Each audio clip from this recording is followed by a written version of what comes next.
सतनाम श्री वाहिगुरु साहिब जीओ। एक ओंकार सतनाम करता पुरख निरभौ निर्वैर अकाल मूरत अजूनी सैभं गुर प्रसाद। श्री राग महला पहला। सुंजी देह डरावणी जां जियो विचों जाए, पाह बलंदी विजवी धूओ न निकस्यो काए। पंचे रुन्ने दुख भरे बिनसे दूजै भाए, मूड़े राम जपो गुणसार हौमै ममता मोहनी सब मुट्ठी अहंकार।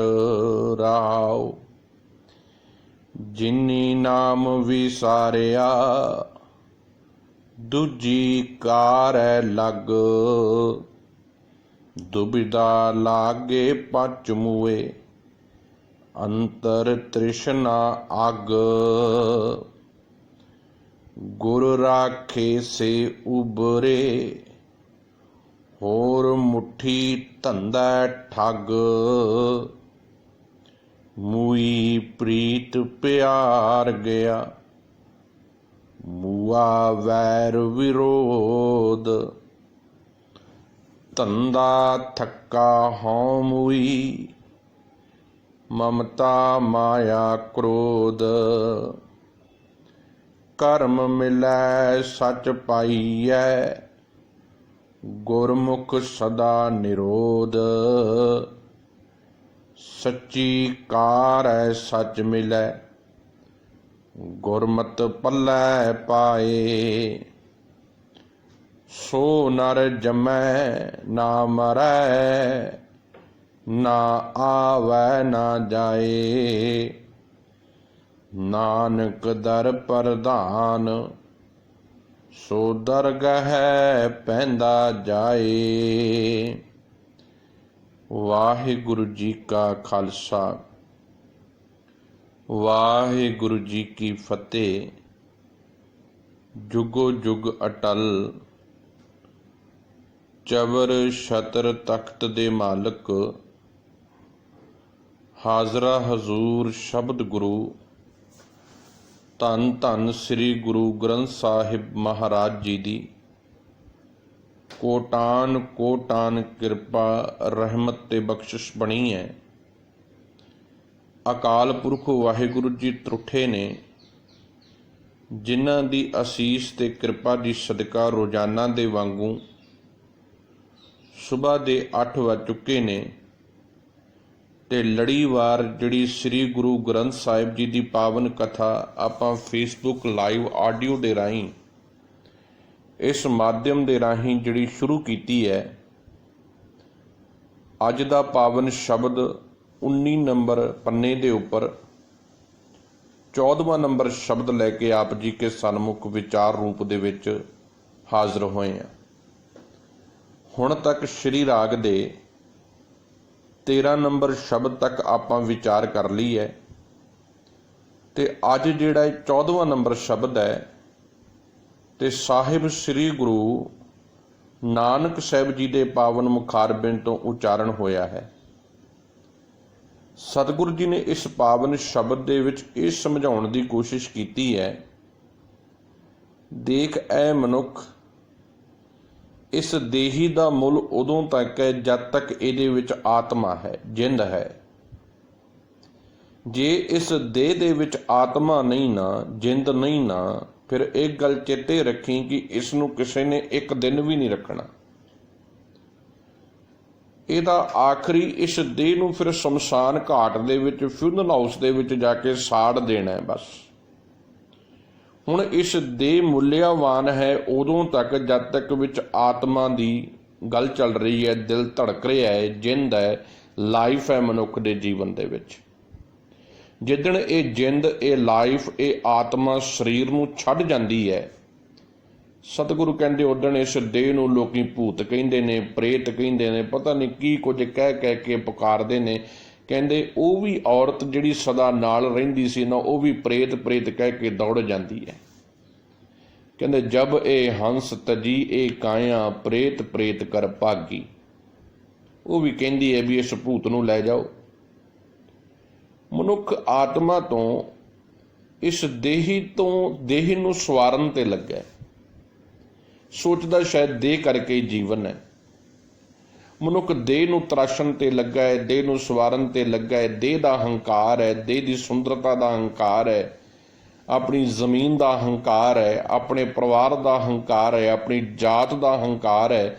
ਪਤਾ ਨਹੀਂ ਕਿਤਨੇ ਤੇ ਹੰਕਾਰ ਇਹਨੇ ਆਪਣੇ ਜੀਵਨ ਦੇ ਵਿੱਚ ਵਾੜੇ ਨੇ। ਸਤਿਗੁਰੂ ਕਹਿੰਦੇ ਜਿਹਦੇ ਕਰਕੇ ਇਹ ਆਪਣੇ ਜੀਵਨ ਨੂੰ ਨਿਤ ਪ੍ਰਤੀ ਦਿਨ ਬਰਬਾਦ ਕਰ ਰਿਹਾ ਹੈ। ਸੋ ਸਤਿਗੁਰੂ ਜੀ ਨੇ ਅੱਜ ਦੇ ਇਸ ਪਾਵਨ ਸ਼ਬਦ ਦੇ ਵਿੱਚ ਇਹ ਗੱਲ ਸਾਨੂੰ ਸਮਝਾਉਣ ਦੀ ਕੋਸ਼ਿਸ਼ ਕੀਤੀ ਹੈ। ਜਿਵੇਂ ਆਪਾਂ ਰੋਜ਼ਾਨਾ ਹੀ ਸ਼ਬਦ ਦਾ ਅਸੂਲ ਹੈ, ਰਹਾਉ ਦੀਆਂ ਪੰਕਤੀਆਂ ਤੋਂ ਵਿਚਾਰ ਪ੍ਰਾਰੰਭ ਕਰਦੇ ਹਾਂ। ਸੋ ਆਓ ਅੱਜ ਦੇ ਰਹਾਉ ਦੇ ਬੰਦ ਨੂੰ ਵਿਚਾਰਨ ਦਾ ਯਤਨ ਪਹਿਲਾਂ ਕਰੀਏ। ਸਭ ਕਹਿੰਦੇ ਮੂੜੇ ਰਾਮ ਜਪੋ ਗੁਣਸਾਰ। ਰਾਮ ਜਪੋ ਗੁਣਸਾਰ। ਸਾਰ ਦਾ ਅਰਥ ਹੈ ਸੰਭਾਲ ਕੇ, ਚੇਤੇ ਕਰ ਕਰਕੇ। ਸਭ ਕਹਿੰਦੇ ਹੇ ਮੂਰਖ ਜੀਵ। ਪਤਾ ਇਹਨੂੰ ਮੂਰਖ ਕਿਉਂ ਕਿਹਾ ਬਾਰ-ਬਾਰ? ਮੂਰਖ ਦਾ ਅਰਥ ਹੈ ਜੋ ਆਪਣੇ ਮੂੰਹ ਦੀ ਆਈ ਪਹਿਲਾਂ ਰੱਖੇ, ਸੋਚੇ ਬਾਅਦ ਵਿੱਚ, ਚਿਤਵੇ ਬਾਅਦ ਵਿੱਚ। ਅੱਜ ਸਾਡਾ ਵੀ ਹਾਲ ਤੇ ਹੀ ਹੈ। ਮੂਰਖ ਕਿਹਨੂੰ ਕਿਹਾ? ਜਿਹਨੂੰ ਗਵਾਰ, ਜਿਹਨੂੰ ਕੋਈ ਗੱਲ ਸਮਝ ਨਾ ਆਵੇ, ਪੱਲੇ ਨਾ ਪਵੇ, ਆਪਣੀਆਂ ਮਨ ਆਈਆਂ ਕਰੇ, ਆਪਣੀ ਮੂੰਹ ਦੀਆਂ ਗੱਲਾਂ ਕਰੀ ਜਾਵੇ, ਮਨ ਮਰਜ਼ੀਆਂ ਕਰੀ ਜਾਵੇ, ਉਹਨੂੰ ਕਹਿੰਦੇ ਮੂਰਖ। ਤੇ ਜਿਹਨੂੰ ਸਮਝ ਆ ਜਾਵੇ ਉਹਨੂੰ ਕਹਿੰਦੇ ਸਿਆਣਾ, ਸਮਝਦਾਰ। ਸਭ ਕਹਿੰਦੇ ਹੇ ਮੂਰਖ ਜੀਵ, ਤੈਨੂੰ ਇਸ ਧਰਤੀ ਤੇ ਮੂਰਖ ਬਣਾਇਆ ਜਾ ਰਿਹਾ। ਤੇ ਬਣਾ ਮੂਰਖ ਕੌਣ ਰਹੀ ਹੈ? ਮਾਇਆ, ਲਾਲਚ, ਸਵਾਰਥ, ਪਦਾਰਥ। ਮੈਂ ਕਈ ਵਾਰੀ ਹੁਣ ਹੈਰਾਨ ਹੋਣਾ, ਇਸ ਮਨੁੱਖ ਦਾ ਮਾਦਾ ਜਿਹੜਾ ਮਿਆਰ ਆ ਨਾ, ਦਿਨ ਪ੍ਰਤੀ ਦਿਨ ਬਹੁਤ ਗਿਰ ਰਿਹਾ। ਆ ਵੱਡੇ ਵੱਡੇ ਪਖੰਡੀਆਂ ਦੇ ਡੇਰੇ ਚੱਲ ਰਹੇ ਨੇ। ਤੁਸੀਂ ਕਿਤੇ ਜਾ ਕੇ ਦੇਖੋ, ਕਿਤਨੀ ਦੁਨੀਆ ਭੀੜਾਂ ਦੀ ਭੀੜ ਲਾ ਕੇ ਬੈਠੀ ਹੈ। ਤੇ ਮੈਂ ਹੈਰਾਨ ਆ, ਕੋਈ ਗੋਲ ਗੱਪੇ ਖਵਾ ਕੇ ਆਪਣਾ ਧਰਮ ਚਲਾਈ ਜਾ ਰਿਹਾ, ਆਪਣਾ ਡੇਰਾ ਚਲਾਈ ਜਾ ਰਿਹਾ, ਤੇ ਕੋਈ ਆਪਣੀਆਂ ਫਿਲਮਾਂ ਵਿਖਾ ਕੇ ਆਪਣਾ ਡੇਰਾ ਚਲਾਈ ਜਾ ਰਿਹਾ। ਪਤਾ ਨਹੀਂ ਲੋਕਾਂ ਦਾ ਮਿਆਰ ਇਸ ਲੈਵਲ ਤੇ ਆ ਕੇ ਖੜ ਗਿਆ ਹੈ ਨਾ, ਉਹ ਜਿਹੜੀ ਸੁਰਤ ਤੇ ਉਹ ਸੋਚ ਵਾਲਾ ਜਿਹੜਾ ਟਿਕਾਵ ਸੀ ਨਾ, ਉਹ ਖਤਮ ਕਰ ਦਿੱਤਾ ਹੈ। ਪਰ ਮੈਂ ਮੁਬਾਰਕ ਹਾਂ ਕਿ ਸਤਿਗੁਰੂ ਗੁਰੂ ਨਾਨਕ ਸਾਹਿਬ ਜੀ ਮਹਾਰਾਜ ਵਰਗੇ ਸਾਡੇ ਗੁਰੂ ਨੇ।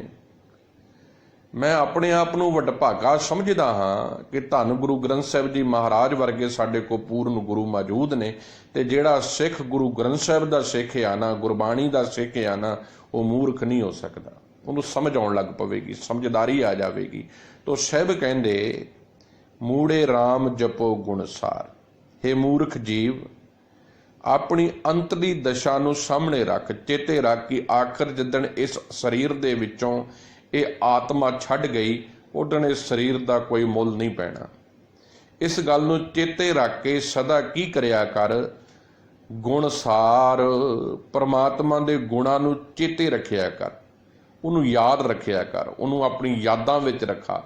ਹਰ ਵਕਤ ਆਪਣੀ ਜ਼ਿੰਦਗੀ ਦਾ ਕਦਮ ਪੱਟਣ ਤੋਂ ਪਹਿਲਾਂ ਨਾ, ਕਿਸੇ ਦੇ ਨਾਲ ਕੌੜਾ ਬੋਲਣ ਤੋਂ ਪਹਿਲਾਂ ਇਹ ਗੱਲ ਚੇਤੇ ਰੱਖਿਆ ਕਰ, ਕੀ ਪਤਾ ਇਹ ਸਵਾਸ ਆਖਰੀ ਹੋਵੇ, ਆਵੇ ਕਿ ਨਾ ਆਵੇ।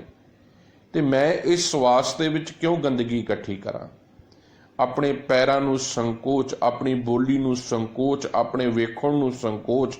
ਜਿੱਦਣ ਤੂੰ ਇਧਰਲੇ ਬੰਨੇ ਤੁਰੇਂਗਾ ਨਾ, ਜੀਵਨ ਤਰਾਸ਼ਣ ਲੱਗ ਪਵੇਗਾ ਤੇ ਚਿੱਤ ਵਿੱਚ ਨਿਰੰਕਾਰ ਪ੍ਰਭੂ ਪਰਮਾਤਮਾ ਦੇ ਗੁਣ ਟਿਕਣ ਲੱਗ ਪੈਣਗੇ। ਸਭ ਕਹਿੰਦੇ ਹੇ ਮੂਰਖ, ਆਪਣੇ ਅੰਤਲੇ ਸਮੇਂ ਨੂੰ ਚੇਤੇ ਕਰ ਕਿ ਅੰਤਲਾ ਸਮਾਂ ਕੀ ਪਤਾ ਕਿਹੋ ਜਿਹਾ ਹੋਵੇਗਾ, ਕੀ ਪਤਾ ਕਦੋਂ ਇਹ ਸਵਾਸ ਨਿਕਲ ਜਾਣ। इस करके हर वक्त परमात्मा नूं चेते रखिया कर, उहदे गुणां नूं जीवन च वसाया कर। हौमै ममता मोहनी सब मुठी अहंकार।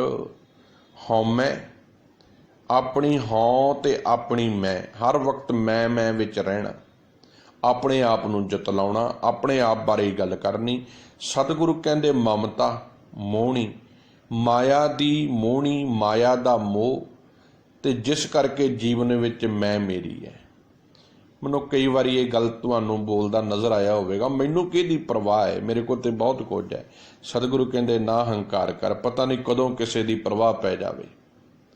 हाँ, ये गल तू कवें कि रब मेरे नाल है, मैं बेपरवाह हाँ, वो वक्री गल है। भी परमात्मा दे नाल रहण वाला जीव जिहदे नाल रब रहिंदा है ना, वो ये कहंदा है कि मैं बेपरवाह। बेपरवाह का अर्थ है कि मेरा कर्म है चंगे राह ते जाना, पर मैं लोकाचार की परवाह नहीं करता, लोकी की कहणगे।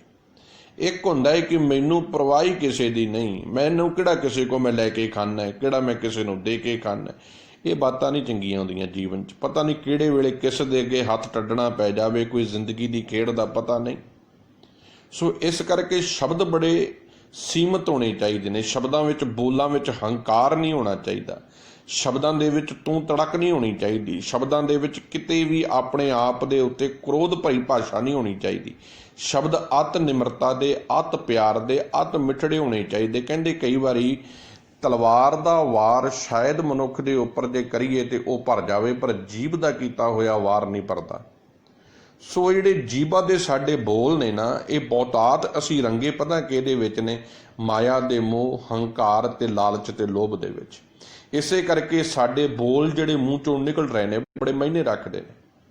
साडे बोलां करके साडी रिस्पैक्ट कई बारी हुंदी है। जे असी बड़े चंगे बोल बोलांगे, साडे बोलां चों साडा सुभाਅ दी प्रगटावा होवेगा, पर जे साडे बोलां दे विच हंकार नज़र आवेगा, हौली हौली असी टुटदे जावांगे। साहिब कहंदे हौमै ममता मोहनी, कहंदे सारी सृष्टि गाफल हो के सोहणी माया दी ममता विच, हौमे विच सब मुठी अहंकार। कहंदे सारी दी सारी ठगी जा रही है। मुठी दा अर्थ है ठगी जाना। सारी दी सारी ठगी जा रही है अहंकार दे विच। हुण काहदा हंकार है, मैं उच्ची जात दा। सतगुरु कहंदे तेरी जात की कसम विसारे ते कम जात। अज सिखां नूं इस गल ते आके सोचना पऊगा। अज जे असीं अपना दायरा वधाउणा चाहुंदे आ ना, सानू उन्हां दे नाल सांझ पाउणी पऊगी ਜਿਹੜੇ इत्थों दे मूल निवासी ने, ਜਿਹੜੇ इत्थों दे मूल रहण वाले ने, जिन्हां नूं रिताड़िया गया। असी भी आए हैं, माफ़ करना, जिद्दण असी गुरमत गुरु नानक साहिब ने की कीता सी, सतगुर ने उन्हां नूं हक दवाया सी ਜਿਹੜੇ इत्थों दे रहण वाले सी, जिन्हां नूं इत्थे लिताड़िया जा रहा सी, मारिया जा रहा सी, शूद्र कह के उन्हां नूं पिछे कीता जा रहा सी। सतगुरु कहंदे मैं तुहाडे नाल खलोता है, नीचा अंदर नीच जात, नीची हूँ अत नीच। दुश्मन ने यह देखिया कि ये कोड़ इन्हां लोकां दे विच भी पा देना चाहिए। उन्होंने बड़े दिमाग नाल, बड़ी मेहनत नाल साडे विच जट तरखान पता नहीं की कुछ साडे विच पा के सानू वंड दिता। फिर साडे गुरुद्वारे भी नहीं रहन दिते। देखो किस तरीके की हौमे साडे जीवन च। साडे गुरुद्वारे भी एक नहीं रहन दिते, गुरुद्वारे भी वंड दिते। प्रकाश गुरु ग्रंथ साहिब दा है, गुरुद्वारे वंडे गए ने। ये लबाणियां दा है, ये तरखाणा दा है, ये जट्टां दा है, ये फलानियां दा है। ईवन इत्थों तक कि महल्लियां दे विच पतियां दे हिसाब नाल गुरुद्वारे बन गए ने। कदी तुसीं सोचे दिमाग ਚੱਲੂਗਾ कित्थों? दिमाग ते असीं ਤੋਰਨ जिथों तुरना सी उहदे उपर ते रुमाले पाए ने। जिन्हें दिमाग दे विच जाके कोई गल छेड़नी सी उहनूं ते असीं गुरुद्वारे बोलण नहीं दिंदे। सवेरे भाई जी आउंदे ने, हाँ नितनेम करके प्रकाश कर जाते हैं, शाम नूं आउंदे सुधर करके सुखासन कर जाते। सारा दिन साडा की लेना देना गुरुद्वारे जाण दा भाई? साडे कोल ते बड़े काम कारज ने, असीं कि गुरुद्वारे बाबे को जाके बहना है। असीं ते बाबा सुखां गमां दे वास्ते वरतिया है। घर विच विआह हो गया, लै आओ जी बाबा जी नूं, चलो अखंड पाठ करा लीए, रौनक मेला लग जूगा। हुण अखंड पाठ मुक गया, बाबा जी हुण तुसीं अपने घर जाओ, असीं शराब शरूब भी पीनी है। साडा ते मत इत्थे वज्जी पई है, कित्थों गुरमत की गल कवांगे। अज देखो किस तरीके दे नाल गुलामां दे लोग गुलामी दी जशन नूं मना रहे हैं। एक बन्ने असीं कहने असीं आज़ाद हैं। काहदी आज़ादी है तुहाडी? काहदी आज़ादी है? जिस गुलामी ਦੀਆਂ ਬੇੜੀਆਂ ਦੇ ਵਿੱਚੋਂ ਸਤਿਗੁਰ ਨੇ ਸਾਨੂੰ ਕੱਢਿਆ ਸੀ, ਅਸੀਂ ਆਪਣੇ ਹੱਥੀਂ ਗੁਲਾਮੀ ਦੀਆਂ ਬੇੜੀਆਂ 'ਚ ਪੈਰਾਂ 'ਚ ਪਾ ਲਈਆਂ। ਸਾਨੂੰ ਹੱਕ ਨਹੀਂ ਅਸੀਂ ਪੰਜਾਬੀ ਬੋਲ ਸਕੀਏ, ਸਾਨੂੰ ਹੱਕ ਨਹੀਂ ਕਿ ਅਸੀਂ ਆਪਣੀ ਮਰਜ਼ੀ ਨਾਲ ਰਹਿ ਸਕੀਏ। ਫਿਰ ਕਾਹਦੀ ਆਜ਼ਾਦੀ ਦਾ ਦਿਨ ਮਨਾਉਂਦੇ? ਆਜ਼ਾਦ ਨਹੀਂ ਗੇ, ਗੁਲਾਮ ਆ। ਤੇ ਮੈਂ ਅਕਸਰ ਬੇਨਤੀ ਕਰਦਾ ਹੁੰਦਾ, ਇਹ ਗੱਲ ਜਦੋਂ ਪਕੜ 'ਚ ਆ ਗਈ ਨਾ, ਉਦੋਂ ਸਮਝ ਆ ਜਾਵੇਗੀ ਗੱਲ। ਤੇ ਅੱਜ ਲੋਕਾਂ ਦੇ ਵਿੱਚ ਮੈਂ ਕਈ ਵਾਰੀ ਹੈਰਾਨ ਹੁੰਦਾ, ਇਹ ਸੋਚ ਸਮਝ ਕਿਉਂ ਨਹੀਂ ਅੱਗੇ ਤੁਰ ਰਹੀ? ਕਿਉਂਕਿ ਹਉਮੈ ਦੀ ਪਰਦਾ ਅੱਗੇ ਪਾ ਦਿੱਤਾ ਹੈ, ਮਮਤਾ ਦਾ ਪਰਦਾ ਪੈ ਗਿਆ। ਸਤਿਗੁਰੂ ਕਹਿੰਦੇ ਜਿਹਦੇ ਕਰਕੇ ਮੁੱਠੀ ਅਹੰਕਾਰ ਠੱਗਿਆ ਜਾ ਰਿਹਾ, ਆਪਣੇ ਹੰਕਾਰ ਦੇ ਪਿੱਛੇ ਲੱਗ ਕੇ ਆਪਣੀ ਸਮਝ, ਆਪਣੀ ਸੋਚ, ਆਪਣੀ ਵਿਚਾਰ, ਜਿਹੜੀ ਸਤਿਗੁਰੂ ਨੇ ਦਾਇਰਾ ਸਿੱਖ ਦੀ ਵਿਚਾਰ ਦਾ ਬੜਾ ਉੱਚਾ ਕਰ ਦਿੱਤਾ ਸੀ ਨਾ, ਅੱਜ ਉਸ ਦਾਇਰੇ ਨੂੰ ਅਸੀਂ ਨੀਵਾਂ ਕਰ ਲਿਆ। ਕਿਉਂਕਿ ਮਨੁੱਖ ਦੇ ਵਿੱਚ ਅਵਗੁਣ ਜਦੋਂ ਪ੍ਰਬਲ ਹੁੰਦੇ ਨੇ ਨਾ, ਇਹ ਅਵਗੁਣ ਮਨੁੱਖ ਦੀ ਮੱਤ ਮਾਰ ਦਿੰਦੇ ਹਨ। ਇਹ ਰਹਾਉ ਦੀਆਂ ਪੰਕਤੀਆਂ ਹਨ। ਪਹਿਲਾ ਬੰਦ ਹੈ ਪਾਵਨ ਸ਼ਬਦ ਦਾ, ਸਤਿਗੁਰੂ ਜੀ ਕਿਰਪਾ ਕਰ ਰਹੇ ਨੇ। ਕਹਿੰਦੇ ਸੁੰਜੀ ਦੇਹੇ ਡਰਾਵਣੀ ਜਾਂ ਜੀਓ ਵਿੱਚੋਂ ਜਾਏ। ਸੁੰਜੀ ਦਾ ਅਰਥ ਹੈ ਸਖਣੀ, ਖਾਲੀ ਹੋ ਜਾਣੀ। ਦੇਹ ਦਾ ਅਰਥ ਹੈ ਕਾਇਆ, ਸਰੀਰ। ਜਾਂ ਦਾ ਅਰਥ ਹੈ ਜਦੋਂ। ਜੀਓ ਦਾ ਅਰਥ ਹੈ ਜਿੰਦ। ਸਾਹਿਬ ਕਹਿੰਦੇ ਜਦੋਂ ਸਰੀਰ ਦੇ ਵਿੱਚੋਂ ਆਤਮਾ ਰੂਪੀ ਜਿੰਦ ਨਿਕਲ ਜਾਂਦੀ ਹੈ ਨਾ, ਤੇ ਸਰੀਰ ਇਹ ਉਜੜ ਜਾਂਦਾ ਹੈ। ਫਿਰ ਇਸ ਸਰੀਰ ਦੇ ਕੋਈ ਮਾਇਨੇ ਨਹੀਂ ਹੁੰਦੇ, ਇਹ ਧਰਤੀ ਦੇ ਉੱਪਰ ਫਿਰ ਰਹਿਣ ਦੇ ਕਾਬਲ ਹੀ ਨਹੀਂ ਹੁੰਦਾ। ਜੇ ਨਹੀਂ ਸਾੜੋਗੇ ਉਤਨਾ ਗਲ ਮਲ ਜਾਵੇਗਾ। ਕਿਉਂਕਿ ਇਹਦੀ ਉਮਰ ਹੀ ਉਦੋਂ ਤੱਕ ਹੈ ਜਦ ਤੱਕ ਆਤਮਾ ਦੀ ਉਮਰ ਹੈ, ਆਤਮਾ ਵਿੱਚ ਹੈ, ਸਰੀਰ ਜੁ ਰਿਹਾ ਹੈ। ਸਭ ਕਹਿੰਦੇ ਸੁੰਜੀ ਦੇ ਡਰਾਵਣੀ ਜਾਂ ਜੀਓ ਵਿੱਚੋਂ ਜਾਏ। ਜਦੋਂ ਇਸ ਸਰੀਰ ਦੇ ਵਿੱਚੋਂ ਇਹ ਜਿੰਦ ਨਿਕਲ ਜਾਂਦੀ ਹੈ ਤਾਂ ਇਹ ਸਰੀਰ ਉਜੜ ਜਾਂਦਾ ਹੈ। ਤੇ ਫਿਰ ਕੀ ਹੁੰਦਾ ਹੈ? ਜਿਵੇਂ ਜਿਵੇਂ ਇਹ ਉਜੜਦਾ ਹੈ, ਇਹ ਤੋਂ ਕੀ ਲੱਗਦਾ ਹੈ? ਡਰ ਲੱਗਦਾ ਹੈ। ਇਸ ਤੋਂ ਡਰ ਲੱਗਣ ਲੱਗ ਪੈਂਦਾ ਹੈ, ਮਨੁੱਖ ਦੌੜਨ ਲੱਗ ਪੈਂਦਾ ਹੈ। ਅੱਜ ਰਾਤ ਨੂੰ ਸੁਪਨੇ 'ਚ ਅਸੀਂ ਜੀ ਭੂਤ ਆ ਗਏ ਸਾਡੇ ਸੁਪਨੇ 'ਚ। ਸਤਿਗੁਰੂ ਕਹਿੰਦੇ ਜਿਉਂਦਾ ਭੂਤ ਤੇ ਤੂੰ ਆਪ ਤੁਰਿਆ ਫਿਰਦਾ ਹੈ। ਪਾਹੇ ਬਲੰਦੀ ਵਿਜਵੀਂ ਧੂਓ ਨਾ ਨਿਕਸਿਓ ਕਾਏ। ਕਹਿੰਦੇ ਜਦੋਂ ਵਿੱਚੋਂ ਆਤਮਾ ਰੂਪੀ ਉਡਾਰੀ ਮਰ ਗਈ। ਪਾਹੇ ਦਾ ਅਰਥ ਹੈ ਅੱਗ, ਜੀਵਨ ਸੱਤਾ। ਹੁਣ ਇੱਥੇ ਜਿਹੜੀ ਅੱਗ ਦੀ ਗੱਲ ਸਤਿਗੁਰੂ ਗੁਰੂ ਨਾਨਕ ਸਾਹਿਬ ਜੀ ਕਰ ਰਹੇ, ਸਾਡੇ ਸਰੀਰ ਦੇ ਵਿੱਚ ਜਿਹੜੀ ਤਪਸ਼ ਹੈ, ਊਰਜਾ ਹੈ, ਜਿਵੇਂ ਇੱਕ ਪੈਟਰੋਲ ਇੰਜਣ ਦੇ ਵਿੱਚ ਸੜਦਾ ਹੈ ਤੇ ਉਹ ਊਰਜਾ ਦਿੰਦਾ ਹੈ, ਇੰਜਣ ਤੁਰਦਾ ਹੈ, ਗੱਡੀ ਤੁਰਦੀ ਹੈ। ਇਵੇਂ ਸਾਡੇ ਸਰੀਰ ਦੇ ਵਿੱਚ ਊਰਜਾ ਹੈ, ਜੋ ਅਸੀਂ ਖਾਂਦੇ ਹਾਂ, ਜੋ ਅਸੀਂ ਪੀਂਦੇ ਹਾਂ, ਉਹਦੀ ਅਗਨ ਬਣਦੀ ਹੈ। ਉਹ ਅਗਨ ਸਾਡੇ ਬਲੱਡ ਨੂੰ ਗਰਮ ਰੱਖਦੀ ਹੈ। ਸਾਡੇ ਬਲੱਡ ਜਿਹੜਾ ਸਾਡੇ ਜਿਵੇਂ ਕਹਿ ਲਓ ਇੱਕ ਗੱਡੀ ਦੇ ਵਿੱਚ ਪਿਆ ਹੋਇਆ ਕੈਸਟਰੋਲ ਆ ਨਾ, ਮੋਬਿਲ ਆ, ਇਵੇਂ ਹੀ ਉਸ ਜਿਹੜਾ ਮੋਬਾਈਲ ਦੇ ਨਾਲ ਜਿਹੜਾ ਮੋਬਿਲ ਆਇਲ ਆ, ਜਿਵੇਂ ਉਹਦੇ ਨਾਲ ਗੱਡੀ ਦਾ ਇੰਜਣ ਵਧੀਆ ਚੱਲਦਾ, ਇਵੇਂ ਸਾਡੇ ਬਲੱਡ ਨੂੰ ਰੋਟੇਟ ਕਰਦਾ ਹੈ। ਉਹ ਗਰਮੈਸ਼, ਉਹ ਤਪਸ਼, ਉਹ ਅੱਗ ਜੋ ਸਾਡੇ ਸਰੀਰ ਨੂੰ ਚਲਾਉਂਦੀ ਹੈ। ਸਭ ਕਹਿੰਦੇ ਜਦੋਂ ਆਤਮਾ ਸਰੀਰ ਦੇ ਵਿੱਚੋਂ ਨਿਕਲ ਗਈ ਨਾ, ਤੇ ਕੀ ਹੋਇਆ? ਪਾਹੇ ਬਲੰਦੀ ਵਿਜਵੀਂ, ਜਿਹੜੀ ਜੀਵਨ ਦੀ ਅਗਨੀ ਸੀ, ਜਿਹੜੀ ਉਹ ਤਪਸ਼ ਸੀ, ਉਹ ਠੰਡੀ ਹੋ ਗਈ। ਧੂ ਨਾ ਨਿਕਸਿਓ ਕਾਏ। ਕਹਿੰਦੇ ਫਿਰ ਕੀ ਹੋਇਆ? ਜੀਵਨ ਸਤਾ ਮੁੱਕ ਗਈ, ਸਵਾਸ ਮੁੱਕ ਗਏ, ਆਤਮਾ ਚਲੀ ਗਈ ਸਰੀਰ ਨੂੰ ਛੱਡ ਕੇ। ਹੁਣ ਧਰਤੀ ਤੇ ਪਿਆ ਇਹ ਸਰੀਰ ਹੌਲੀ ਹੌਲੀ ਠੰਡਾ ਹੁੰਦਾ ਜਾ ਰਿਹਾ ਹੈ, ਬਲੱਡ ਠੰਡਾ ਹੁੰਦਾ ਜਾ ਰਿਹਾ ਹੈ। ਤੇ ਕੀ ਹੋਇਆ? ਜ਼ਿੰਦਗੀ ਦੀ ਜਿਹੜੀ ਉਹ ਜੋਤੀ ਜਗ ਰਹੀ ਸੀ, ਉਹ ਬੁੱਝ ਗਈ। ਧਊ ਨਾ ਨਿਕਸਿਓ ਕਾਏ। ਤੇ ਹੁਣ ਕਹਿੰਦੇ ਧਊ ਦਾ ਅਰਥ ਹੈ ਸਾਹ। ਕਹਿੰਦੇ ਹੁਣ ਕੋਈ ਸਾਹ ਵੀ ਨਹੀਂ ਆਉਂਦਾ। ਹੁਣ ਇਹ ਮਿੱਟੀ ਹੋ ਕੇ ਪਈ ਹੈ ਦੇਹ ਸਰੀਰ ਦੀ।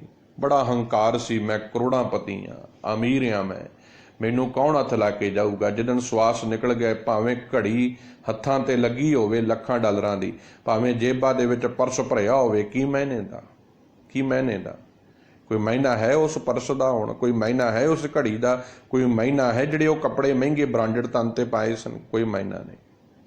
ਮਰਿਆ ਪਿਆ ਧਰਤੀ ਤੇ, ਡਿੱਗਿਆ ਪਿਆ। ਕਿੱਥੇ ਜਿਉਂਦਾ ਜੀ ਆਪਣੀ ਗੱਡੀ ਨੂੰ ਹੱਥ ਨਹੀਂ ਸੀ ਲਾਉਣ ਦਿੰਦਾ, ਅੱਜ ਗੱਡੀ ਉਜੜੀ ਪਈ ਹੈ। ਸਤਿਗੁਰੂ ਕਹਿੰਦੇ ਕਾਹਦਾ ਹੰਕਾਰ ਆ, ਕਾਹਦਾ ਇੰਨਾ ਮਾਣ ਕਰ ਰਿਹਾ? ਕਿਸ ਚੀਜ਼ ਤੇਰੇ ਵਿੱਚ ਇੱਕ ਵਹਿਮ ਪਾ ਦਿੱਤਾ ਗਿਆ ਹੈ ਕਿ ਤੂੰ ਸਦੀਵੀ ਰਹਿਣਾ ਹੈ? ਬਿਲਕੁਲ ਨਹੀਂ। 1 ਸੈਕਿੰਡ ਦੀ ਤੇਰੀ ਜ਼ਿੰਦਗੀ ਦੀ ਖੇਡ ਹੈ, ਕਦੋਂ ਮੁੱਕ ਜਾਣੀ ਹੈ ਤੈਨੂੰ ਵੀ ਨਹੀਂ ਪਤਾ। ਇਸ ਕਰਕੇ ਕਦਮ ਬੜੇ ਵਧੀਆ ਪਟਿਆ ਕਰ, ਉਹ ਕਦਮਾਂ ਦੀ ਚਾਲ ਚੱਲਿਆ ਕਰ ਜਿਹਦੇ ਕਦਮ ਤੈਨੂੰ ਨਿਰੰਕਾਰ ਦੇ ਦੇਸ਼ ਲੈ ਕੇ ਜਾਣ, ਨਾ ਕਿ ਤੈਨੂੰ ਉਜਾੜ ਦੇਣ। ਪੰਚੇ ਰੁੰਨੇ ਦੁੱਖ ਭਰੇ, ਬਿਨਸੇ ਦੂਜੈ ਭਾਏ। ਕਹਿੰਦੇ ਦੇਖੋ ਬੜੀ ਕਮਾਲ ਦੀ ਕਥਾ ਸਤਿਗੁਰੂ ਜੀ ਨੇ ਕੀਤੀ ਹੈ, ਦੱਸੀ ਹੈ ਇਹਦੇ ਵਿੱਚ। ਕਹਿੰਦੇ ਸਰੀਰ ਡਿੱਗਿਆ ਪਿਆ ਹੈ ਧਰਤੀ ਤੇ, ਹਰ ਚੀਜ਼ ਹੁਣ ਕੀ ਹੋ ਰਿਹਾ ਹੈ, ਕਹਿੰਦੇ ਅੱਗ ਜਿਹੜੀ ਤਪਸ਼ ਦੀ ਅੱਗ ਸੀ ਜਿਹੜੀ ਸਰੀਰ ਨੂੰ ਚੁਲਾ ਰਹੀ ਸੀ ਆਤਮਾ, ਉਹ ਨਿਕਲ ਗਈ ਹੈ। ਸਰੀਰ ਹੁਣ ਧਰਤੀ ਤੇ ਡਿੱਗਿਆ ਪਿਆ ਤੇ ਜਿਹੜੇ 5 ਗਿਆਨ ਇੰਦਰੇ ਸਨ, ਨੇਤਰ ਸਨ, ਕੰਨ ਸਨ, ਜੀਭਾ ਸੀ, ਨੱਕ ਸੀ, ਸਤਿਗੁਰੂ ਕਹਿੰਦੇ ਇਹ ਬੜੇ ਹੈਰਾਨ ਨੇ। ਹੁਣ ਇਹ ਹੈਰਾਨ ਨੇ, ਸੋਚਦੇ ਨੇ ਅੱਖਾਂ, ਕੰਨ ਆਦਿਕ ਜਿਹੜੇ 5 ਗਿਆਨ ਇੰਦਰੇ ਨੇ, ਜਿਹੜੀ ਸਾਰੀ ਜ਼ਿੰਦਗੀ ਇਸ ਮਨੁੱਖ ਨੇ ਇਹਨਾਂ ਨੂੰ ਇਸਤੇਮਾਲ ਸਹੀ ਨਹੀਂ ਕੀਤਾ। ਅੱਖਾਂ ਮਿਲੀਆਂ ਸਨ ਪਰਮਾਤਮਾ ਨੂੰ ਮਾਨਵਤਾ ਵਿੱਚ ਵੇਖਣ ਵਾਸਤੇ, ਪਰ ਇਹਨਾਂ ਅੱਖਾਂ ਨਾਲ ਇਹਨੇ ਕੀ ਕੀਤਾ ਹੈ? ਗੰਦਗੀ ਤੱਕੀ ਹੈ, ਪਰਾਏ ਰੂਪ ਨੂੰ ਤੱਕਿਆ ਹੈ, ਪਰਾਏ ਤਨ ਨੂੰ ਤੱਕਿਆ। ਆਹ ਦੇਖੋ ਅੱਜ ਬਲਾਤਕਾਰ ਦੇ ਕਿੰਨੇ ਕੇਸ ਵੱਧ ਗਏ ਨੇ। ਇੱਕ ਔਰਤ ਦਾ ਧਰਤੀ ਦੇ ਉੱਪਰ ਚੱਲਣਾ ਦੁਸ਼ਵਾਰ ਹੋ ਗਿਆ। ਮਨੁੱਖ ਦੀ ਅੱਖ ਇੰਨੀ ਮੈਲੀ ਹੈ, ਇੰਨੀ ਮੈਲੀ ਹੈ, ਜਿਸ ਦੁੱਧ ਨੂੰ ਚੁੰਘ ਕੇ ਇਹ ਵੱਡਾ ਹੁੰਦਾ ਹੈ, ਇਹਦੀ ਨਿਗਾਹ ਵੀ ਇੰਨੀ ਮੈਲੀ, ਉੱਥੇ ਹੀ ਨਿਗਾਹ ਇਹਦੀ। ਇਤਨਾ ਬੇਈਮਾਨ ਹੋ ਗਿਆ ਹੈ। ਆਪਣੀ ਮਾਂ, ਆਪਣੀ ਧੀ, ਆਪਣੀ ਭੈਣ ਘਰ ਵਿੱਚ ਬੈਠੀ ਹੈ, ਅੱਜ ਦੂਸਰੇ ਦੀ ਧੀ ਭੈਣ ਵੱਲ ਅੱਖ ਚੁੱਕ ਰਿਹਾ ਹੈ। ਔਰਤ ਦਾ ਪਵਿੱਤਰਤਾ ਦੇ ਉੱਪਰ ਇਹ ਅਨੇਕਾਂ ਤਰ੍ਹਾਂ ਦੇ ਵਾਰ ਕਰ ਰਿਹਾ ਹੈ। ਜਿਉਣਾ ਦੁਸ਼ਵਾਰ ਕਰ ਦਿੱਤਾ ਅੱਜ ਧਰਤੀ ਦੇ ਉੱਪਰ ਇਹਨਾਂ ਲੋਕਾਂ ਨੇ। ਅੱਖਾਂ ਮੈਲੀਆਂ ਨੇ, ਅੱਖਾਂ ਦੇ ਵਿੱਚ ਅਪਵਿੱਤਰਤਾ ਹੈ। ਸਤਿਗੁਰੂ ਕਹਿੰਦੇ ਪਰ ਧੀਆਂ ਨੂੰ, ਗੁਰੂ ਨਾਨਕ ਸਾਹਿਬ ਦਾ ਸਿਧਾਂਤ ਸੀ ਪਰ ਬੇਟੀ ਕੋ ਬੇਟੀ ਜਾਣੇ ਦਾ। ਮਾਵਾਂ, ਸਤਿਗੁਰੂ ਕਹਿੰਦੇ ਦੇਖ ਪਰਾਈਆਂ ਚੰਗੀਆਂ, ਭਾਈ ਗੁਰਦਾਸ ਜੀ, ਮਾਵਾਂ ਭੈਣਾਂ ਧੀਆਂ ਜਾਣੇ।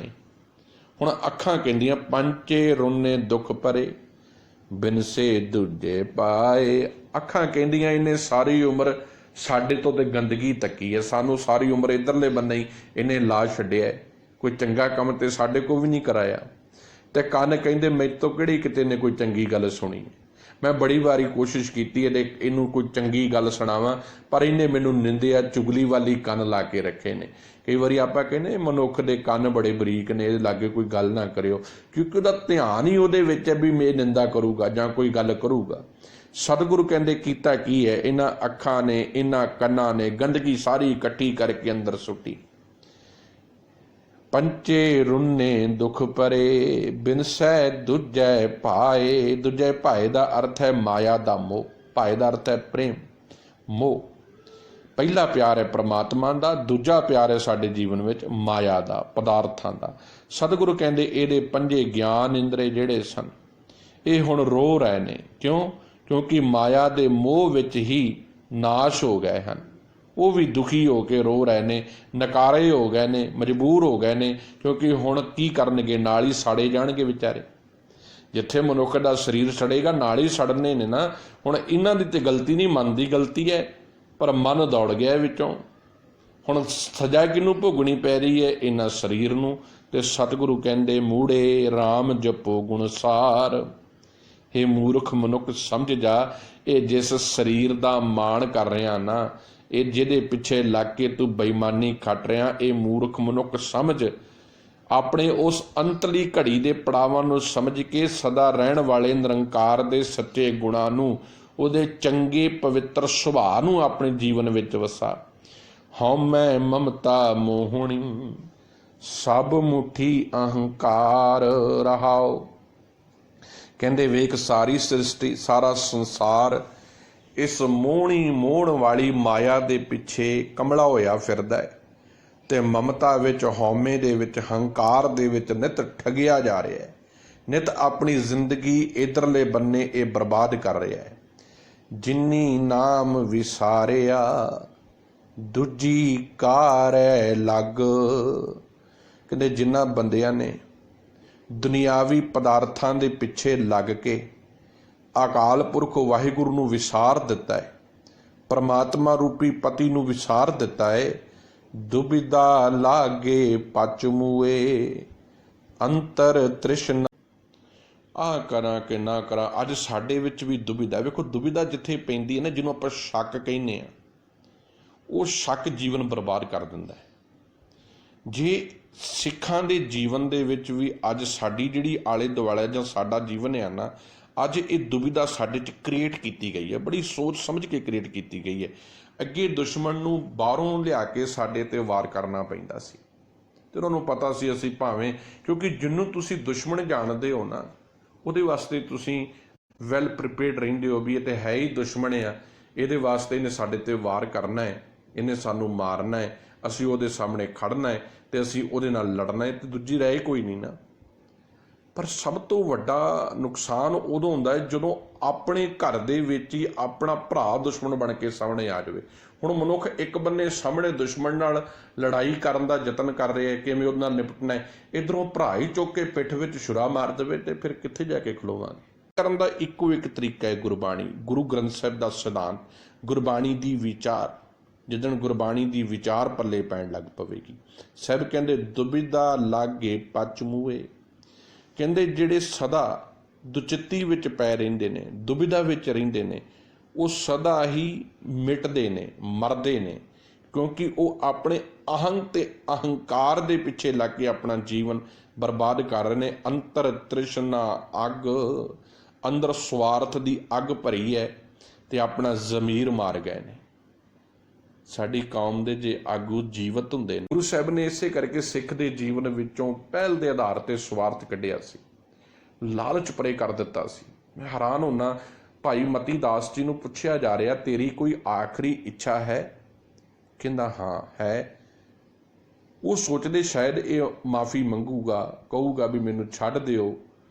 ਭਾਈ ਮਤੀ ਦਾਸ ਕਹਿੰਦੇ ਇੰਨਾ ਕੁ ਕਰਿਓ, ਜਦੋਂ ਆਰਾ ਮੇਰੇ ਤੇ ਚਲਾਓ ਨਾ, ਮੇਰਾ ਮੂੰਹ ਮੇਰੇ ਮੁਰਸ਼ਦ ਵੱਲ ਕਰ ਦਿਓ, ਤਾਂ ਕਿ ਮੈਂ ਆਪਣੇ ਮੁਰਸ਼ਦ ਦੇ ਸਨਮੁਖ ਹੋ ਕੇ ਸ਼ਹਾਦਤ ਪ੍ਰਾਪਤ ਕਰ ਸਕਾਂ। ਐਸੀ ਜ਼ਿੰਦਗੀ ਦੇ ਵਿੱਚ ਸੱਚਾਈ ਪੈਦਾ ਕਰ ਦੇਣੀ, ਇਹ ਗੁਰਬਾਣੀ ਦੀ ਕਰਾਮਾਤ ਸੀ, ਸਤਿਗੁਰ ਕੀ ਅੰਮ੍ਰਿਤਮਈ ਸਿਧਾਂਤ ਦੀ ਕਰਾਮਾਤ ਸੀ ਕਿ ਸਿੱਖ ਸਵਾਰਥੀ ਨਹੀਂ ਸੀ। ਦੁਬਿਧਾ ਲਾਗੇ ਪਚ ਮੂਹੇ। ਕਹਿੰਦੇ ਜਦੋਂ ਮਨੁੱਖ ਦੁਚਿੱਤੀ ਵਿੱਚ ਤੁਰੇਗਾ, ਦੁਬਿਧਾ ਵਿੱਚ ਤੁਰੇਗਾ, ਤੇ ਇਹਦਾ ਸਰਵਨਾਸ਼ ਹੋਵੇਗਾ ਹੀ ਹੋਵੇਗਾ। ਕਾਰਨ ਕੀ ਹੈ? ਅੰਤਰ ਤ੍ਰਿਸ਼ਨਾ ਅੱਗ, ਅੰਦਰ ਸਵਾਰਥ ਦੀ ਅੱਗ ਲੱਗ ਗਈ ਹੈ, ਲਾਲਚ ਦੀ ਅੱਗ ਲੱਗ ਗਈ ਹੈ, ਜਿਹਨੇ ਸਭ ਕੁਝ ਬਰਬਾਦ ਕਰ ਦਿੱਤਾ ਹੈ। ਗੁਰ ਰਾਖੇ ਸੇ ਉਬਰੇ। ਕਹਿੰਦੇ ਹਾਂ, ਬਚਾਅ ਹੋ ਸਕਦਾ ਜੇ ਗੁਰੂ ਦੇ ਰਾਹੀਂ ਆਪਣੇ ਜੀਵਨ ਨੂੰ ਗੁਰਮਤਿ ਦੀ ਕਸਵੱਟੀ ਤੇ ਲਾ ਲਵੇ, ਆਪਣੇ ਜੀਵਨ ਦੇ ਵਿੱਚ ਚੰਗੇ ਗੁਰੂ ਦੇ ਗਿਆਨ ਦੇ ਨਾਲ ਬਦਲਾਵ ਲੈ ਕੇ ਆਉਣਾ ਸ਼ੁਰੂ ਕਰੇ, ਤੇ ਕਹਿੰਦੇ ਉਧਾਰ ਹੋ ਸਕਦਾ ਹੈ। ਗੁਰ ਰਾਖੇ ਸੇ ਉਬਰੇ। ਜਿਹੜੇ ਗੁਰੂ ਨਾਲ ਜੁੜ ਗਏ, ਜਿਹੜੇ ਗੁਰਮਤਿ ਨਾਲ ਜੁੜ ਗਏ, ਉਹ ਉਧਾਰ ਹੋ ਗਿਆ ਉਹਨਾਂ ਦਾ, ਉਹਨਾਂ ਦੀ ਤਰੱਕੀ ਹੋ ਗਈ, ਜੀਵਨ ਬਦਲ ਗਿਆ। ਹੋਰ ਮੁੱਠੀ ਧੰਦਾ ਠੱਗ। ਕਹਿੰਦੇ ਬਾਕੀ ਜਿੰਨੇ ਵੀ ਨੇ ਨਾ, ਉਹ ਸਾਰੇ ਦੁਨੀਆ ਦੀ ਇਸ ਖੱਜਲ ਪੁਣੇ ਦੇ ਵਿੱਚ, ਇਸ ਹੰਕਾਰ ਤੇ ਲੋਭ ਲਾਲਚ ਦੇ ਵਿੱਚ ਨਿਤ ਠੱਗੇ ਜਾ ਰਹੇ ਨੇ। ਮੂਈ ਪ੍ਰੀਤ ਪਿਆਰ ਗਿਆ, ਮੂਆ ਵੈਰ ਵਿਰੋਧ। ਕਹਿੰਦੇ ਉਸ ਦੀ ਦੁਨਿਆਵੀ ਪ੍ਰੀਤ, ਜਿਹੜਾ ਗੁਰੂ ਦੇ ਦੱਸੇ ਰਸਤੇ ਤੇ ਤੁਰ ਪਿਆ ਨਾ, ਉਹਦੇ ਜੀਵਨ ਵਿੱਚੋਂ ਦੁਨਿਆਵੀ ਪਦਾਰਥਾਂ ਦੀ ਪ੍ਰੀਤ ਮੁੱਕ ਜਾਵੇਗੀ। ਮੂਈ ਪ੍ਰੀਤ ਪਿਆਰ ਗਿਆ, ਮੂਆ ਵੈਰ ਵਿਰੋਧ। ਉਸ ਦਾ ਮਾਇਕ ਪਦਾਰਥਾਂ ਦੇ ਨਾਲ ਪਿਆਰ ਖਤਮ ਹੋ ਜਾਵੇਗਾ, ਫਿਰ ਉਹਦਾ ਕਿਸੇ ਨਾਲ ਕੋਈ ਵੈਰ ਵਿਰੋਧ ਵੀ ਨਹੀਂ ਰਹੇਗਾ। ਧੰਦਾ ਥੱਕਾ ਹਉ ਮੂਈ, ਮਮਤਾ ਮਾਇਆ ਕ੍ਰੋਧ। ਕਹਿੰਦੇ ਫਿਰ ਉਸ ਦੀ ਜਿਹੜੀ ਮਾਇਆ ਵੱਲ ਜਿਹੜੀ ਦੌੜ ਭੱਜ ਹੈ ਨਾ, ਸਤਿਗੁਰੂ ਕਹਿੰਦੇ ਉਹ ਵੀ ਸਮਾਪਤ ਹੋ ਜਾਵੇਗੀ। ਹਉਮੈ ਜੀਵਨ ਵਿੱਚੋਂ ਖਤਮ ਹੋ ਜਾਵੇਗੀ, ਤੇ ਮਾਇਆ ਦੀ ਮਮਤਾ ਦਾ ਨਾਸ਼ ਹੋ ਜਾਵੇਗਾ, ਤੇ ਜੀਵਨ ਵਿੱਚ ਜਿਹੜੀ ਕ੍ਰੋਧ ਦੀ ਹਰ ਵਕਤ ਅੱਗ ਬਲਦੀ ਰਹਿੰਦੀ ਹੈ, ਉਹਦਾ ਵੀ ਨਾਸ਼ ਹੋ ਜਾਵੇਗਾ। ਕਰਮ ਮਿਲੈ ਸੱਚ ਪਾਈਐ, ਗੁਰਮੁਖ ਸਦਾ ਨਿਰੋਧ। ਕਰਮ ਮਿਹਰ ਨਾਲ, ਬਖਸ਼ਿਸ਼ ਜਿਹਨੂੰ ਕਹਿੰਦੇ ਆਪਾਂ, ਗੁਰਮੁਖ ਗੁਰੂ ਦੇ ਸ਼ਬਦ ਦੇ ਰਾਹੀਂ, ਗੁਰੂ ਜੀ ਦੇ ਰਾਹੀਂ ਨਿਰੋਧ, ਵਿਕਾਰਾਂ ਵੱਲੋਂ ਰੋਕ। ਕਹਿੰਦੇ ਪਰ ਜੋ ਗੁਰਮੁਖ ਗਿਆਨ ਇੰਦਰੀਆਂ ਨੂੰ ਸਦਾ ਹੀ ਵਿਕਾਰਾਂ ਤੋਂ ਰੋਕ ਕੇ ਰੱਖਦਾ ਹੈ, ਆਪਣੇ ਜੀਵਨ ਨੂੰ ਸੱਚਾ ਤੇ ਨਿਰਮਲ ਕਰਨ ਦੀ ਕੋਸ਼ਿਸ਼ ਕਰਦਾ ਹੈ, ਗੁਰੂ ਸ਼ਬਦ ਦੇ ਰਾਹੀਂ ਉਸ ਨੂੰ ਪ੍ਰਭੂ ਦੀ ਕਿਰਪਾ ਮਿਲ ਜਾਂਦੀ ਹੈ ਤੇ ਨਿਰੰਕਾਰ ਦਾ ਮਿਲਾਪ ਹੋ ਜਾਂਦਾ ਹੈ। ਸੱਚੀ ਕਾਰ ਹੈ ਸੱਚ ਮਿਲੈ, ਗੁਰਮਤਿ ਪੱਲੇ ਪਾਏ। ਬੜੇ ਪਿਆਰੇ ਬਚਨ ਨੇ। ਕਾਰੇ ਦਾ ਅਰਥ ਹੈ ਕਿਰਤ ਵਿੱਚ ਲੱਗ ਕੇ ਪੱਲੇ ਪ੍ਰਾਪਤੀ ਹੋ ਜਾਏ। ਕਹਿੰਦੇ ਫਿਰ ਜਿਹੜਾ ਮਨੁੱਖ ਹਰ ਵਕਤ ਨਿਰੰਕਾਰ ਦੇ ਗੁਣਾਂ ਨੂੰ ਚੇਤੇ ਕਰਦਾ ਹੈ ਅਤੇ ਸਦਾ ਟਿਕੀ ਰਹਿਣ ਵਾਲੀ ਗੁਰੂ ਜੀ ਕੇ ਪਾਵਨ ਹੁਕਮ ਨੂੰ ਜੀਵਨ ਵਿੱਚ ਵਸਾਉਂਦਾ ਹੈ, ਤੇ ਸਦਾ ਨਿਰੰਕਾਰ ਦੇ ਸੱਚੇ ਗੁਣਾਂ ਨੂੰ ਜੀਵਨ 'ਚ ਟਿਕਾਉਂਦਾ ਹੈ, ਉਸ ਨੂੰ ਸਦਾ ਸਥਿਰ ਰਹਿਣ ਵਾਲਾ ਨਿਰੰਕਾਰ ਪ੍ਰਭੂ ਪਰਮਾਤਮਾ ਮਿਲ ਪੈਂਦਾ ਹੈ ਤੇ ਉਸ ਨੂੰ ਗੁਰੂ ਦੀ ਸਿੱਖਿਆ ਦੀ ਪ੍ਰਾਪਤੀ ਹੋ ਜਾਂਦੀ ਹੈ। ਫਿਰ ਐਸੇ ਮਨੁੱਖ ਦਾ ਜੀਵਨ ਕੈਸਾ ਬਣਦਾ ਹੈ? ਸੋ ਨਰ ਜੰਮੈ ਨਾ ਮਰੈ, ਨਾ ਆਵੈ ਨਾ ਜਾਏ। ਐਸਾ ਮਨੁੱਖ ਜੀਵਨ ਮੁਕਤ ਹੋ ਜਾਂਦਾ ਹੈ। ਫਿਰ ਉਹਦੇ ਵਿੱਚੋਂ ਜੰਮਣ ਮਰਨ ਗੇੜ ਦੀ ਲਾਲਸਾਵਾਂ ਮੁੱਕ ਜਾਂਦੀਆਂ ਨੇ। ਉਹਦੇ ਵਾਸਤੇ ਸਵਰਗ ਨਰਕ ਸਭ ਖਤਮ ਹੋ ਜਾਂਦੇ ਨੇ। ਬਾਬਾ ਕਬੀਰ ਜੀ ਕਹਿੰਦੇ ਨਾ, ਕਿਆ ਨਰਕ ਕਿਆ ਸੁਰਗ ਵਿਚਾਰਾ ਸੰਤਨ ਦੋ ਰਾਧੇ, ਹਮ ਕਾਹੂ ਕੀ ਕਾਨ ਨਾ ਕੱਢਤੇ ਆਪਣੇ ਗੁਰ ਪ੍ਰਸਾਦੇ। ਕਹਿੰਦੇ ਕੋਈ ਮੈਨੂੰ ਆ ਕੇ ਆਖੇ ਵੀ ਤੈਨੂੰ ਸਵਰਗ ਦੇ ਦਿੰਦੇ, ਸਾਡਾ ਬਣ ਜਾਣਾ, ਮੈਨੂੰ ਆਪਣੇ ਗੁਰੂ ਦੇ ਉੱਤੇ ਮਾਣ ਹੈ, ਮੈਨੂੰ ਕਿਸੇ ਹੋਰ ਸਵਰਗ ਨਰਕ ਨਹੀਂ ਚਾਹੀਦਾ। ਮੈਨੂੰ ਆਪਣੇ ਸਤਿਗੁਰ ਦੇ ਹੁਕਮ ਤੇ ਗੁਰੂ ਦੀ ਰਜ਼ਾ ਦੇ ਵਿੱਚ ਰਹਿਣਾ ਹੈ, ਗੁਰੂ ਦੀ ਬਾਣੀ ਦੇ ਵਿੱਚ ਟਿਕਣਾ ਹੈ। ਕਹਿੰਦੇ ਜਿਹੜਾ ਮਨੁੱਖ ਇਸ ਜੀਵਨ 'ਚ ਤੁਰਦਾ ਹੈ ਉਹ ਫਿਰ ਆਤਮਿਕ ਮੌਤ ਨਹੀਂ ਮਰਦਾ, ਉਹਦਾ ਜ਼ਮੀਰ ਨਹੀਂ ਮਰਦਾ, ਉਹ ਫਿਰ ਆਪਣੀ ਜੀਵਨ ਨੂੰ ਉੱਚਾ ਕਰ ਲੈਂਦਾ ਹੈ। ਨਾਨਕ ਦਰ ਪ੍ਰਧਾਨ ਸੋ ਦਰਗੇ ਪੈਂਦਾ ਜਾਏ। ਹੇ ਨਾਨਕ, ਉਹ ਮਨੁੱਖ ਪ੍ਰਭੂ ਦੇ ਦਰ ਤੇ ਫਿਰ ਸੁਰਖਰੂ ਹੁੰਦਾ ਹੈ, ਉਹ ਪ੍ਰਭੂ ਦੀ ਹਾਜ਼ਰੀ ਦੇ ਵਿੱਚ ਪ੍ਰਾਪਤ ਹੋ ਜਾਂਦਾ ਹੈ ਤੇ ਉਹਦਾ ਜੀਵਨ ਸੱਚਾ ਤੇ ਨਿਰਮਲ ਹੋ ਜਾਂਦਾ ਹੈ। ਸੋ ਅੱਜ ਦਾ ਇਹ ਪਾਵਨ ਸ਼ਬਦ 14 ਨੰਬਰ ਸ਼ਬਦ 19 ਨੰਬਰ ਗੁਰੂ ਗ੍ਰੰਥ ਸਾਹਿਬ ਜੀ ਦੇ ਪੰਨੇ ਦਾ ਗੁਰੂ ਨਾਨਕ ਸਾਹਿਬ ਦੇ ਮੁਖਾਰਬਿੰਦ ਤੋਂ ਉਚਾਰਨ ਹੋਇਆ ਹੈ। ਲੜੀਵਾਰ ਗੁਰੂ ਗ੍ਰੰਥ ਸਾਹਿਬ ਜੀ ਦੇ ਵਿੱਚ ਅੱਜ ਆਪਾਂ ਇਸ ਪਾਵਨ ਸ਼ਬਦ ਦੀ ਵਿਚਾਰ ਕੋਸ਼ਿਸ਼ ਕੀਤੀ ਹੈ ਸਮਝਣ ਦੀ। ਬਹੁਤ ਭੁੱਲਾਂ ਗਲਤੀਆਂ ਉਚਾਰਨ ਦੇ ਵਿੱਚ, ਸਮਝਣ ਵਿੱਚ ਹੋਈਆਂ ਨੇ। ਆਪ ਗੁਰੂ ਪਿਆਰੀ ਸੰਗਤ ਬਖਸ਼ ਲੈਣਾ ਜੀ। ਅਸੀਸ ਦੇਣਾ ਆਪਣੇ ਵੀਰ ਨੂੰ ਕਿ ਸਤਿਗੁਰੂ ਜੀ ਸਦਾ ਚੜ੍ਹਦੀ ਕਲਾ ਰੱਖਣ। ਜੀ ਕਾ ਖਾਲਸਾ, ਵਾਹਿਗੁਰੂ ਜੀ ਕੀ